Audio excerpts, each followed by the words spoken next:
אם ההלוואות בעסק חונקות את התזרים ולא נשאר כסף, צריך לעשות בדיקה.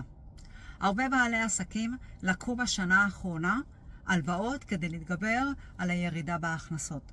בחלק מהמקרים ההלוואות נלקחו בלחץ, ובעל העסק לקח את מה שהוא יכול היה לקחת. התוצאה, הלוואות יקרות עם החזר חודשי גבוה שחונק את התזרים ומסכן את העסק.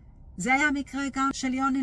הוא לקח בשנה האחרונה הלוואות בסכום כולל של 300,000 שקל, עם החזר חודשי של 17,000 שקל בחודש. זה חנק אותו, הוא פשוט היה על סף קריסה. אחרי תהליך קצר, גייסנו ליוני 350,000 שקל ל6 שנים, עם החזר חודשי של פחות מ-5,500 שקל בחודש, ועכשיו הוא יכול לחזור, להתנהל ולנהל את העסק כמו שצריך. וזו רק דוגמה אחת.